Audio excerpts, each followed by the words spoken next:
This is the Sic Em Podcast. The Sic Em Podcast is a production of Baylor Athletics. Now, here are your hosts, Brooke Bednarz and the voice of the Bears, John Morris.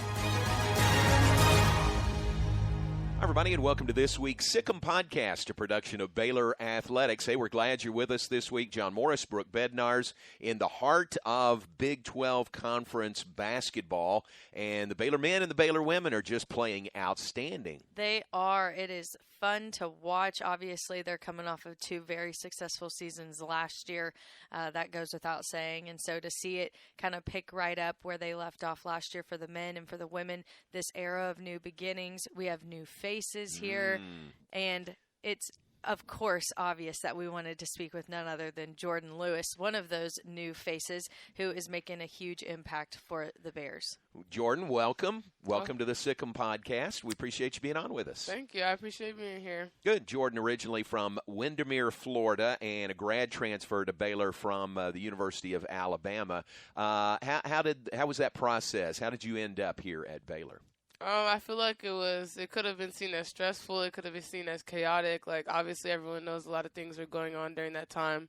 And I just think that I'm blessed to be here. I think everything happens for a reason, and I feel like I ended up in the right hands.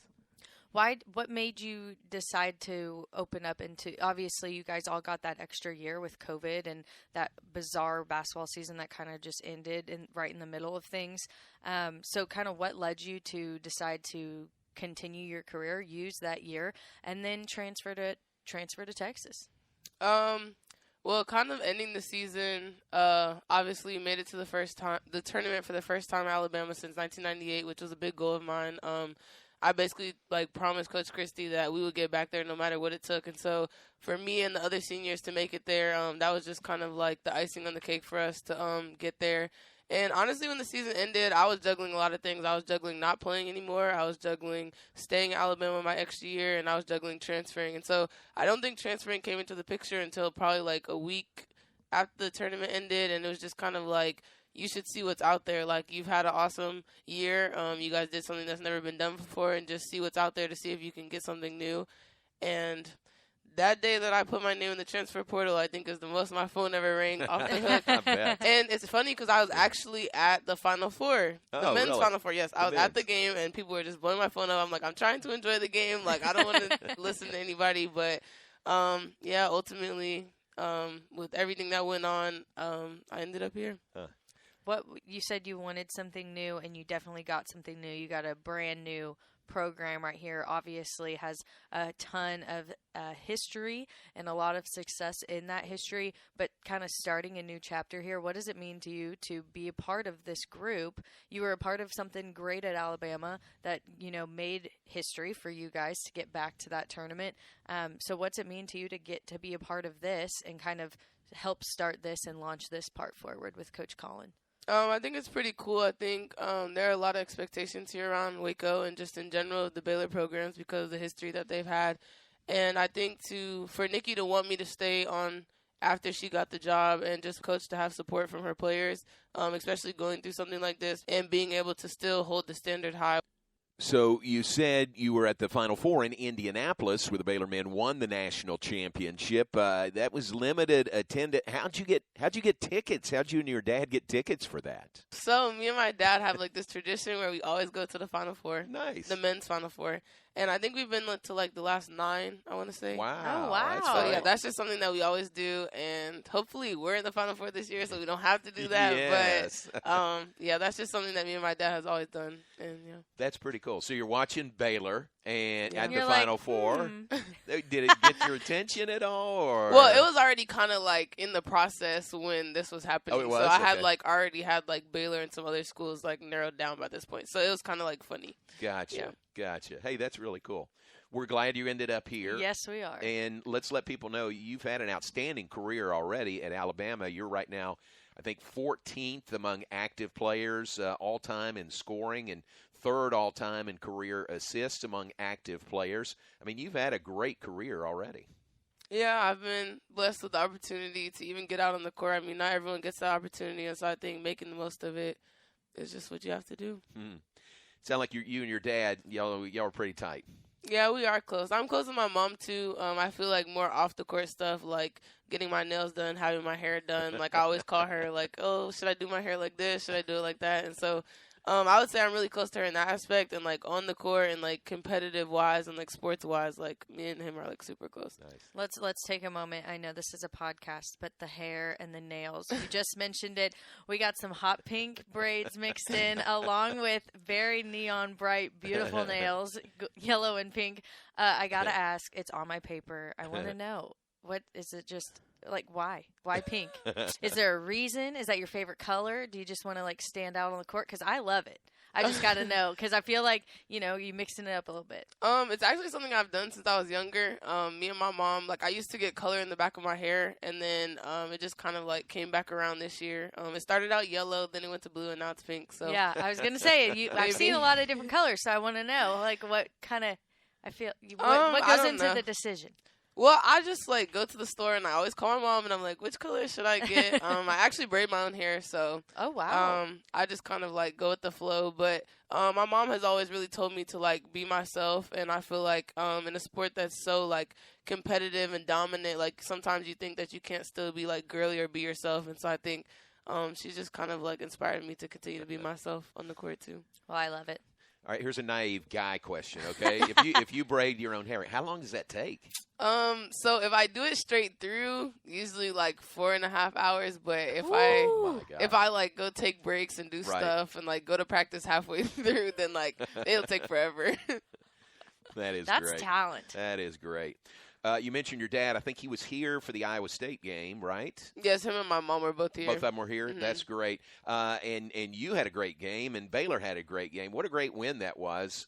Really a signature win for Coach Collin.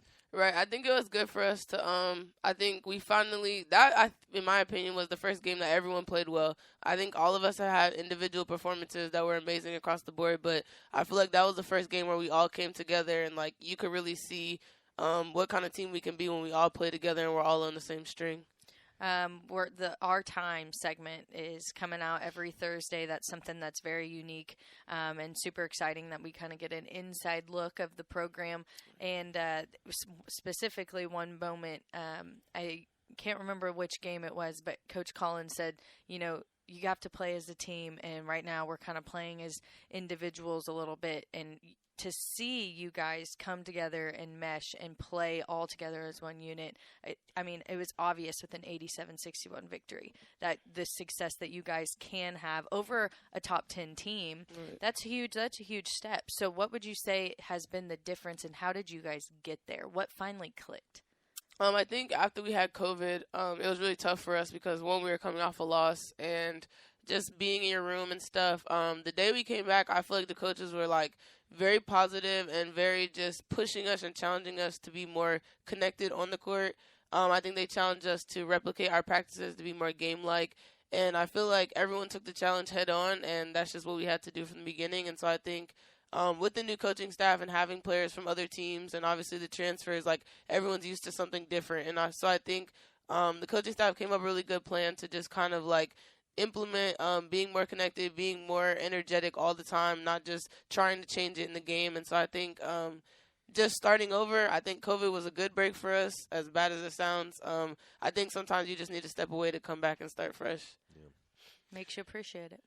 Hey, is it good for you in a sense that you're new here at Baylor and the whole coaching staff is new also? I mean, is that good? You are kind of coming in and kind of establishing the new beginnings, like Brooke said, all together. I think it is good. I think you just come in with a new perspective when you've done something for so long that you're so used to it. I think seeing another opinion, especially with people coming from all different schools and all different levels of basketball, I think it's just helped us all to learn more from each other. What would you say your goal is for your time here at Baylor? I mean, to just grow. I think my game has grown on the court. I think making new connections. I've obviously made connections with Coach Collin, and we always have people at our games and people at our practices. And so I think just ultimately just growing overall on and off the court. She came from the WNBA, the Atlanta Dream. Is that your dream, to go to the WNBA, or do you have plans outside of that and just for the rest of your life, because you have a very successful career in the classroom as well with the NBA? Yeah, I would love to play in WNBA. I think Coach Collin and me have talked about it, and just trying to continue to grow my game to get there. What you played with a win Wednesday night over Tech in Lubbock. Y'all are 4-2 in conference play. That's 4 straight wins. Great turnaround there after the start. But so we've played 6 conference games. You still have 12 to go. Right. It's a long conference schedule. Right. But what do you think, or what have you seen from the Big 12 conference so far? I think something that you've seen that's been different is it's like competitive across the board. I think you saw a lot of people have 2 losses, 3 losses. Like there's people at the top, bottom, middle. I think you've seen teams that people didn't necessarily expect to start out so fast, teams that started out slow. And so I think you just can't take it for granted. And that's what we said last night. Even though you gave up the lead and won the game, like you have to clap it up and appreciate that you got to win on the road because it's not easy. And I think every game in conference is going to be a battle. And I think some nights you're going to have good shooting nights, bad shooting nights, good defense, bad defense. And so I think you just have to play all 40 minutes every game. You guys are on the road again this weekend on Saturday up in Morgantown. First time up there? Yeah, that's my first time up there. I hear it's pretty cold. Good thing y'all play inside. Take a heavy coat, yes. for sure. But great fans up there, and that's something you'll probably see everywhere you go. I mean, great fans, great atmospheres. You know, like you said, to get a road win anywhere is really big. Right. Hopefully it's not too cold because we've already been with some snow. It was actually snowing yesterday in Lubbock. Was it really? Yeah, it was like Wow. drizzling. Yeah. Unbelievable. You're from Florida originally. You didn't Probably see not snow, right? Too much growing up. Yeah. Well, I'm from Florida. Well, I've lived there most of my life, but we moved like 6 states before that, and so living in like Colorado and stuff, you snow 6 inches and it all disappears by the afternoon. So Connecticut it snowed. Oregon we had an ice storm. So Wow. I've seen snow before, but just most of my time's been in Florida. So You've been all over the place. You've moved around a lot, haven't yeah, you? we have. Is that just because of your dad's business? Yeah, or? his work. Yeah. Very good. So where all have you lived? So Florida? I was born in Ohio. We moved to Okay. Phoenix, Oregon, Denver, Connecticut, and then Florida, and then we moved again in Florida. Wow. Yeah. See the I've country lived in with the Texas. Lewises. That's so exciting. That's awesome. How is it like playing basketball in all those different places? Because that's a lot of different teams, a lot of, so I bet that made it kind of easier to decide, to transfer and start something new because you've done that. Yeah, well, I started out playing, like, lacrosse, and because that's really popular up in North, and, like, in Denver it's getting popular, and so me and my brothers both started out playing lacrosse, like, softball, like, we played everything, and when we moved to Florida is when basketball really got bigger, and so my dad did start working out of New York, but we stayed in Florida because we were both already in middle school and high school, and they didn't want to, like, change teams again, and so we decided to stay in Florida, and that's basically where we've been. Pretty cool. All SEC second team last year, Big 12 preseason newcomer of the year this year. You came in. I mean, you didn't sneak into Baylor. You didn't sneak into the Big 12. People knew about you coming in here. Right. I think it was just with everything going on, like there was a lot of eyes on like what I was gonna do. Just because people never thought I would leave Alabama, and so I think just coming into this conference, like it's a competitive conference, and so I think. It's just an honor that they even realize that I'm here. Are you happy with your decision? Yeah, I'm very happy with my decision. I don't really live with any regrets because I don't think you're promised anything. Anything surprise you about Waco, about Baylor, that maybe you didn't know until you got here? I think knowing that Baylor was smaller than Alabama was like one thing, but walking into class the first day with like 15 people was like, okay, I'm in Waco. Like, it's a big I'm difference, at Baylor. isn't it? Yes. That's true. And the Baylor men play Alabama this weekend. Yeah. Right, Big 12 I know. SEC I've Challenge. already been getting the text I messages. bet I you have to choose. That's too bad that game's not here. I mean, know, that would've been I fun. know. Of course, y'all will be traveling, but Right. that would have been fun to have them here. But your game should be over by the time I know, hopefully. and you That's can right. watch it. That's right. Very Hopefully. good. Well, we appreciate your time, appreciate the visit, and it's great to have you here at Baylor. You're a great addition to the program, and we just appreciate you being with us. Well, thank you. I appreciate it, too. Absolutely, and good luck this weekend. Thank you. All right, that was Jordan Lewis of women's basketball, and now it is time to switch over to men's basketball. And John, I can think of no one better to speak with us today and visit about his journey to Waco, which is truly a journey to Waco, other than Jonathan Tchamwa Tchatchoua. So we'll visit with him here shortly. And we continue on our Sic Em Podcast. John Morris, Brooke Bednarz, and we welcome in Jonathan Tchamwa Tchatchoua from Baylor men's basketball. Jonathan, we just talked to Jordan Lewis, who transferred to Baylor from Alabama, right, University of Alabama. You and the Bears going to Alabama for a game coming up this Saturday. How about that? She could give you a scouting report on Tuscaloosa, if nothing else. No, for sure. I'm definitely going to have to talk to her about it. Very good. Hey, thanks for being with us. How's everything going for you? No, everything's just fine. I just got out of class. Just enjoying the day. Good. Well, thank you for taking the time and squeezing us in your busy schedule. No, it's my pleasure. What are you majoring in? Environmental health science. Good, good. How's that going? It's pretty good. Yeah. I love sciences, so it's really interesting. I have fun in class. I have fun learning every day. Good. What's your background? Like, when did you start playing basketball? You know, from Cameroon, Douala, Cameroon, and soccer, I think is big worldwide. Did you start out playing soccer? Yeah, I did start playing soccer. Yeah. Cameroon's like a big soccer nation. We love soccer. I love soccer since I don't even remember. Yeah. I already played soccer my whole life. And then I picked up the basketball at the age of 16, yeah. Oh, not till 16? Yeah. Wow. Okay, you have to tell us that story. How'd you come across basketball? Did someone tell you, hey, we think you should do this because maybe, I don't know, you're tall? Well, that's actually the case. Most of my years, I was always the tallest guy at school, like the whole school. They would always say, hey, you need to start playing basketball. You're kind of tall. But I still loved soccer, at least until my brother just introduced me to basketball. After watching some LeBron James clips, I just fell in love with the sport. What was the opportunity like to start playing basketball? Did you play in school while you were there? Or I know you got involved in the NBA Global program. So kind of what was your path to that? And where did it take you from there? So I was just playing in my backyard with my siblings and just having fun at school, just during the recess and all that. And I really started playing organized basketball in Australia after I got a scholarship from the NBA Global Academy. After I participated in the Looking Back camp and the Basketball Without Border camp in South Africa and Angola.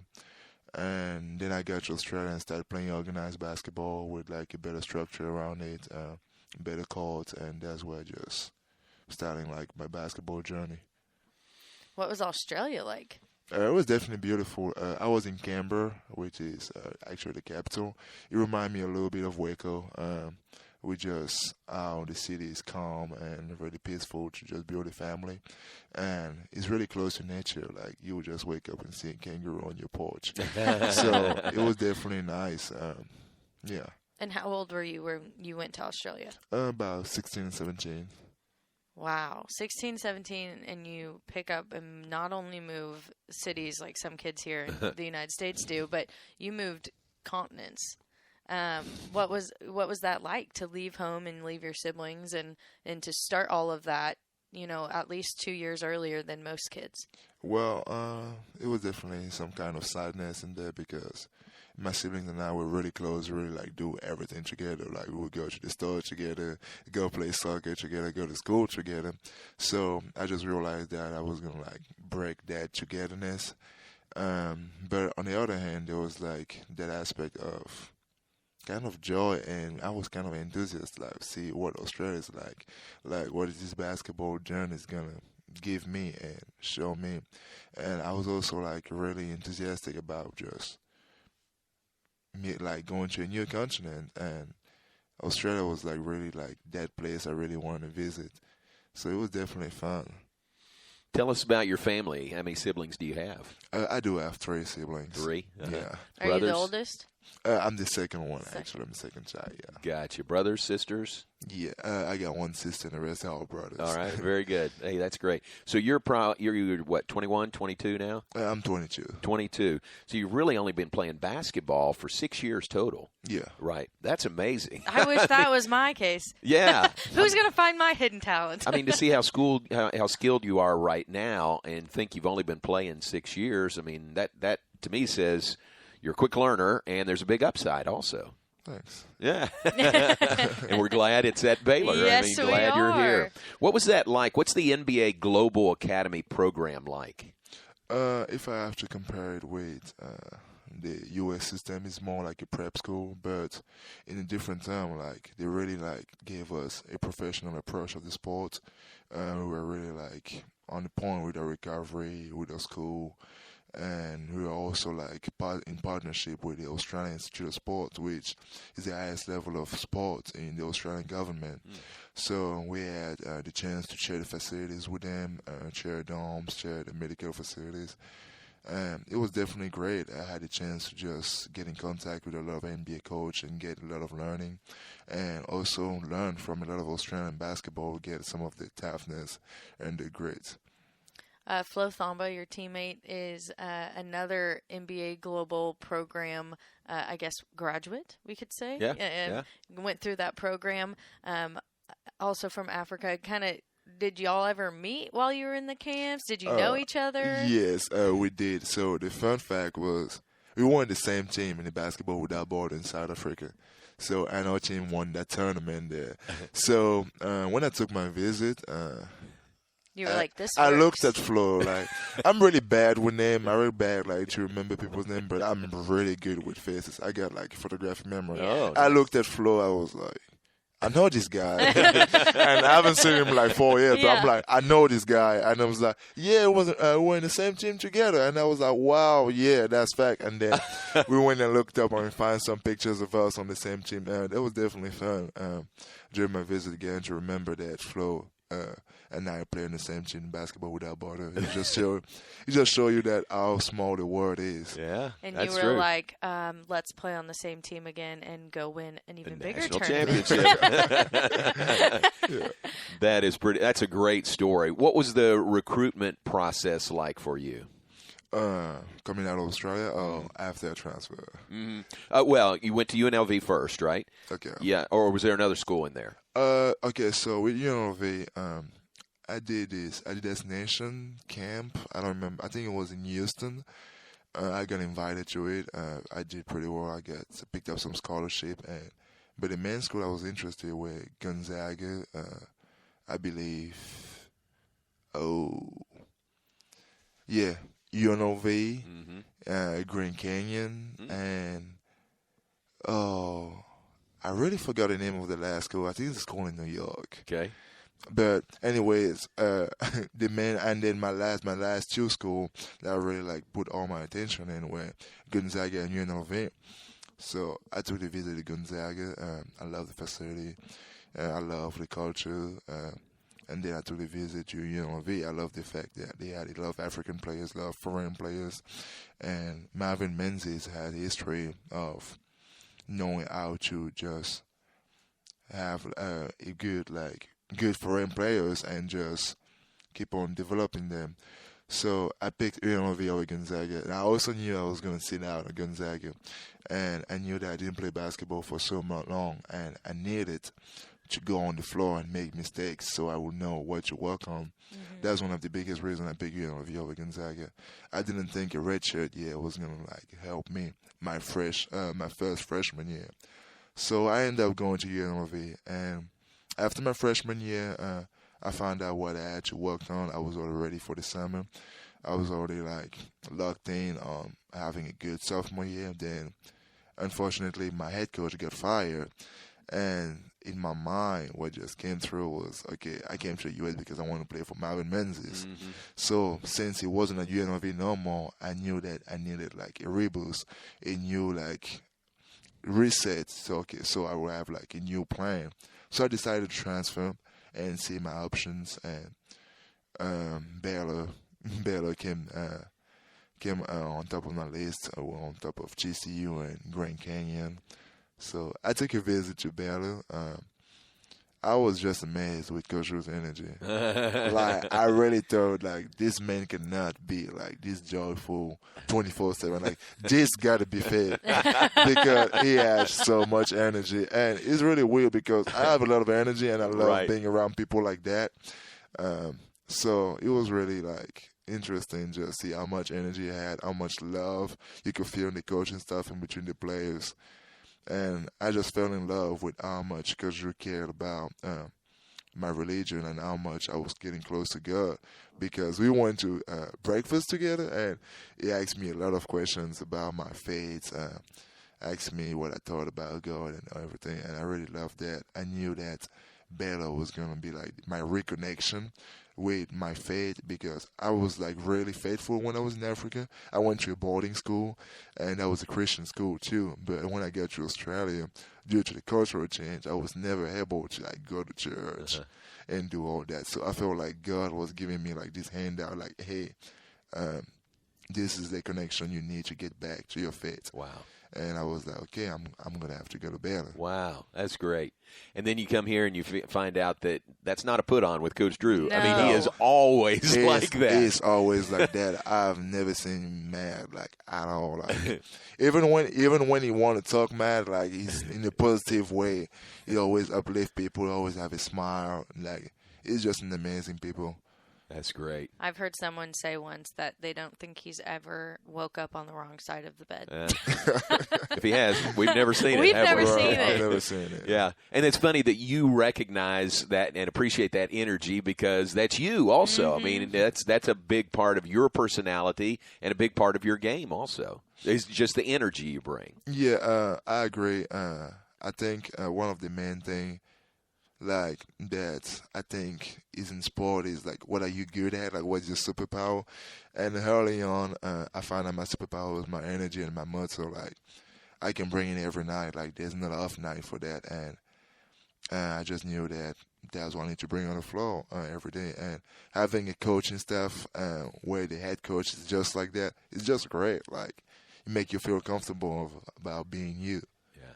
Every day. Did you hear him say every day? Yeah. Every day, John. Every day, John. Did Coach New come up with that, Jared Nunes? Oh, yes. Is that where they started? It did. They used to call me JTT at UNLV. And I really didn't like that, but I never said something. But when I got to Baylor, I knew that this is the place I want to be. I want to feel comfortable here. I want the people here to know what I think. And I literally told the coaching staff and the players, like, I don't like that. I don't like JTT. You guys need to come up with something else. I don't care, but no, JTT. So then they came up with John. Then Coach Nunes came up with Everyday John. Perfect. And then I just loved it. That is perfect, isn't it? Yeah. That is great. Really describes you and describes your game. And you're still coming off the bench, but that doesn't matter, does it? I mean, you and Flo kind of split the post position minutes, but that energy you bring off the bench is just kind of an infusion of energy when you come on the floor. It's a big part of the team's success. Very valuable. Appreciate that. Yeah, absolutely. How would you say your game has developed since coming to Baylor? Because you said you chose UNLV because of the opportunity to make the mistakes and the opportunity to work with a coach who is used to foreign players. And then here at Baylor, obviously, Flo, you recognized him immediately. So there is some of that as well. But how have you seen your game grow under this coaching staff and in this program? From the get-go, I knew that Baylor had a great history about developing players from not being five-star to be like professional players at the end of the basketball career. So I knew for a fact that I was going to get better by stepping the foot on this campus. And I think my game just literally like changed like a lot. I don't remember what I was doing during my freshman year, to be honest. I was like not in the best shape ever, even from the IQ standpoint or skill standpoint. Everything was really low. So when I got here during my redshirt year, I watched a lot of film with the coaches. I worked a lot on my game. I was in the gym 24/7 with one of our GAs, Jake McGee, who is working now for the Nuggets G League team. He still talks to me now. I feel like my game really developed from the defensive standpoint, from the mental standpoint, and physical standpoint. I feel like I'm in the best shape of my life right now, and I'm still working on it. That's tremendous. And you guys are playing well as of this week, ranked number 4 in the nation. And we have breaking news, Brooke, on the podcast. Okay. Breaking news? Yes, breaking. I don't think we've ever had this before. I know. This is exciting. Jonathan, as we're recording this podcast, news just out today that the Naismith Defensive Player of the Year 15-player watch list has just been released, and you are one of the top 15 on the watch list for the Naismith Defensive Player of the Year. Congratulations. That's great. Well, that's fantastic. That's amazing. That's really fun because as soon as the season ended, we always have these meetings with the coaches. And one of the awards that I really told Coach Drew, hey, I need to get this award was Naismith Defensive. Oh, really? Yeah. That's great. I really I always used to tell Dad, hey, I think I can guard better than you. No, I think it's good to know that my name is up there. It sounds like at least people are recognizing my work. But at the end of the day, I'm still focused about winning. And if playing defense, what this team needs me to do, I will welcome to do it.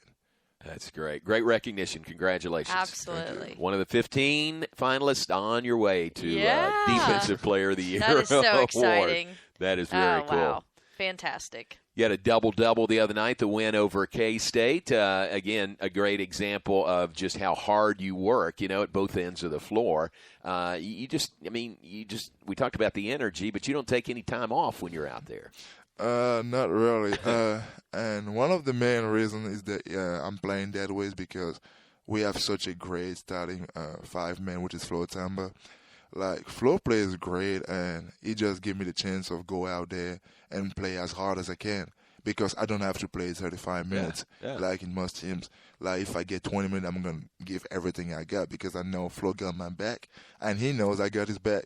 And then I feel like we're the best deal doing that. We love each other. There's no jealousy or nothing. We always pray for each other to just keep on being great. So I feel like I'm just grateful to have him on my team. That's impressive. Yeah. I think that mindset right there is what sets you guys apart. So I wanted to take a minute to recognize that because that's not every athlete in general. I don't care where you look at high school level, little kid level, pro level has that same mindset where it truly is the team. And it's been fun for John and I to watch and to kind of get to follow this, this whole team and see how well you guys work together. So I just wanted to point that out. That's pretty neat. That's very good. Yeah. You mentioned how Coach Drew and the staff here really feed into you spiritually, in your walk with God, the culture of joy. Explain to our listeners that's real, isn't it? I mean, you guys live that every day. Yeah, it's definitely real. I know it sounds good, sometimes sounds corny, but we really live that every day, and it's really Jesus on yourself. We always put Jesus on top, and during the COVID pandemic, that was really practical since the arena was empty or we go to away games. Let's say even before that, we were playing full arenas like Texas Tech and all those teams. We always remind ourselves that we're playing for not just for one, which is Jesus Christ. And that really takes the pressure away from having to play well, for having to score 20 points or 30 points. You don't need that to please anybody because Jesus already gave you all those blessings. So, and you don't even need to please him. You only play him because of the blessings. Wow. So that's that. And others, we always put others before us. We need to love our neighbors like ourselves. And we play with the same mindset, always looking out for the next guy, always stepping up if the next guy is not in his best condition right now. And at the end, yourself, always look at yourself in the godly way, always investing in yourself and just carry yourself in a godly way. Very much a family feel is what you get when you talk about men's basketball. And that's got to be important to you with your actual family so far away. Do you get to see them every once in a while? When's the last time you were able to go home? That's probably a while ago. I would say 4 years ago. It's been a while. I really lost track, but fortunately, I talk to them almost every day. I'm always on FaceTime with them. My dad always texts me after every game, talk about all my stats, where if I didn't have enough rebound, if I didn't play hard enough, or if I was efficient enough. I always get on my back when I don't shoot a three during the game. Because I've been having sometimes confidence issue, and that's one of the main things that stopped me right now. But I'm talking to my parents and my family almost every day. Yeah. You mentioned shooting threes. Tell everybody the work that you did this past summer to to improve your 3-point shooting game and really get the coaches to say, "Hey, you've got a green light there." So Coach Drew always wanted me to do this shooting testing, which is 100 shot, and see how much I would make out of 100. I believe I started with like 52 the first week. Then out of nowhere, I was only in the 60s, then the 70s. Wow. And I was stuck in 78. But I never could reach the 85. Coach Drew knows about it. I could never reach the 85. But I was pretty consistent between the 75 and 80s. I'm on my bad days. But the thing is, I would shoot more than that every day. I would shoot about 300 to 400 3-points before I do that shooting testing to make sure I got the best scores ever. It was definitely good. I just love the way how they gave us confidence during the summer to expand our game, and I really feel like it's paying off right now. Wow, that's neat. So 300 or 400 threes to kind of get warmed up, before the 100, and then do the 100 test. That's a lot of good practice. You're very skilled out there. I mean, you work well around the basket, obviously, but you're skilled with that shot outside also. Thank you. Yeah, and you've worked at it. I mean, obviously, you've worked at it to get to that point. Well, it's great to visit with you, and we appreciate your time, and this is another fun season going. Did you feel like, with the guys we lost off last year's team, some significant losses, did you feel like that you and the core of guys coming back, could do this that you've done so far this year? Yeah, for sure. The coaching staff always told us that we got to make sure that our culture doesn't graduate. It doesn't matter who comes and who leaves. Our culture got to stay the same. And our culture is the reason why we're good. It's not only about talent, because anybody in the NCAA can run, jump, or shoot the three. Like, you're going to see guys out there who are better than us talent-wise. But with our culture, I feel like that's the reason why we're so good, and we've been good for the past years. I feel like the returning players were really good and with embedding that culture with the new guys. And I need to give a shout-out just to the new guys. They came in with no ego. Like, we got 5-star, 4-stars. We got players of the caliber of James Akinjo. We came in with no ego. They just came to embrace the culture, our culture of winning and the culture of joy. So the big reason because of them, they came in just to learn. They came like sponges. And that's why we're so good right now. Wow. That's well said. Huge compliment to them. You, obviously, we want to compliment you, give you a huge compliment on how you're playing. We're super happy that you are here, and I love that culture doesn't graduate. I love that, too. I love that. Yeah. I think that's a perfect way to kind of wrap up, and we want to wish you good luck as you guys head to Alabama this weekend for that Big 12 SEC Challenge. It's going to be super fun to watch and cheer you on. So thank you again for your time, and good luck. Thank you for having me. Thank you. Appreciate Everyday Jonathan Tchamwa Tchatchoua with us from Baylor men's basketball, and that's this week's Sic Em Podcast for John, for Jordan, for Brooke Bednarz. I'm John Morris. Thanks for joining us for our Sic Em Podcast. You've been listening to the Sic Em Podcast. The Sic Em Podcast has been a production of Baylor Athletics.